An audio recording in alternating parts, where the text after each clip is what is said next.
Hi everyone. I'd like to talk about this week's Parsha. In this week's Parsha, Yaakov Avinu, our forefather, is on his way back home from his trip to Lavan where he found his four wives, Rachel, Leah, Bilhah, and Zilpah.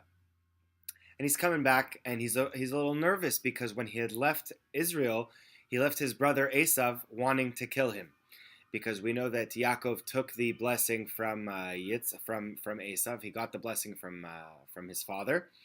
And then his mother, Rivka, told him, run away, go find a wife until the anger of your brother subsides. And now Yaakov is on his way back to Israel, and he sends angels to Esav, his brother, telling him, all right, here I am, I want to make peace with you, and I've been living with Lavan. It says in the Pasuk, Im Lavan garti va'echar ad ata. I've been living with Lavan, and I've delayed until now. And the commentaries say on this, why is it important for Yaakov to be telling Esav that I've been living with Lavan? What's Yaakov hoping to do?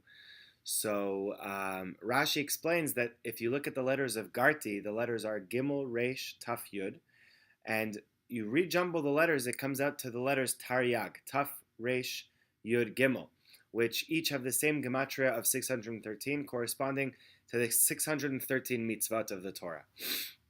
Rashi explains that Yaakov is in fact telling Esav that although I've been with the wicked Lavan, I've been keeping all of the mitzvot while I was there, and therefore I have that merit. Don't mess with me.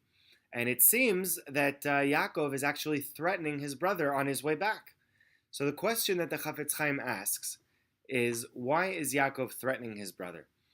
Yaakov wants to make peace with his brother. Yaakov is afraid of Esav. So why all of a sudden do we find that he is threatening Esav and telling him that I've been with Lavan, the wicked Lavan, but I've kept the 613 mitzvot, so I have that merit.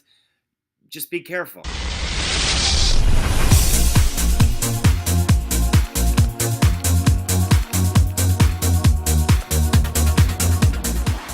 So the Chafetz Chaim explains that Yaakov was telling Esav, I've been living with Lavan, and I kept the 613 mitzvot, but lo limadeti mimasav haraim, Rashi says.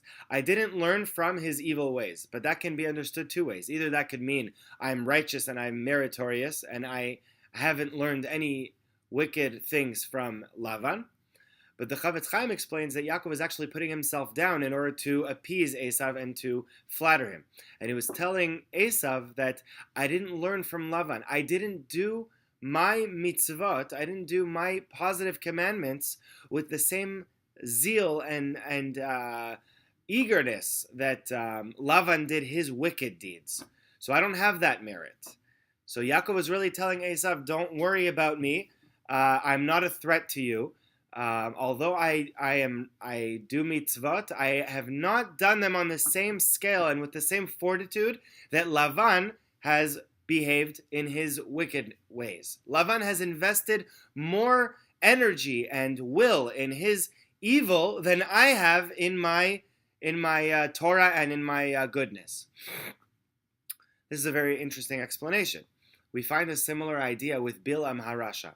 We know that when the Jews were in the desert, the famous Bilam wanted to curse the Jews, and it says in the Pasuk, Vayakam Bilam.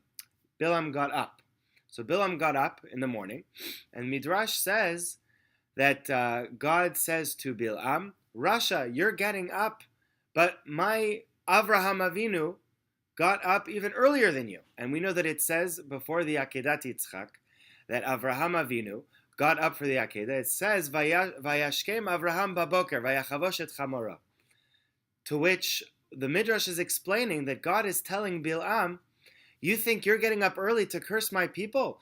I have Avraham Avinu who got up even earlier than you. So based on what we were saying before, this idea works great because we see that God is telling Bilam, you're doing something, but my righteous tzaddik did a similar action with a greater emphasis and a greater eagerness. Right? You, Lavan, are trying to get up early to do your sin and your wickedness, but my son Abraham got up even earlier than you did to do his mitzvah of the Akedat Yitzchak.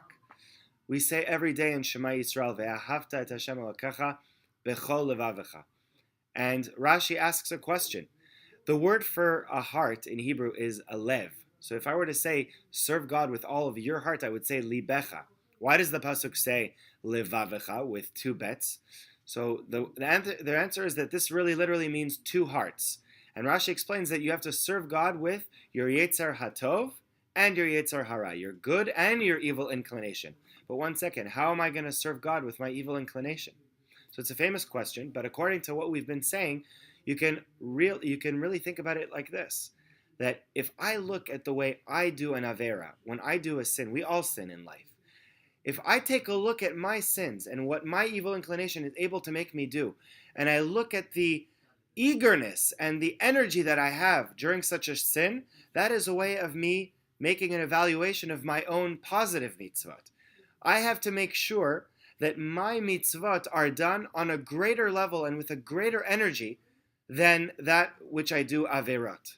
That is the lesson that we are learning from this parasha, from the fact that Yaakov is telling Esav, don't worry about me. Although I've been keeping the 613 mitzvot, I haven't been doing them on the same scale and with the same energy that Lavan has been doing his averot. You don't have to worry about me.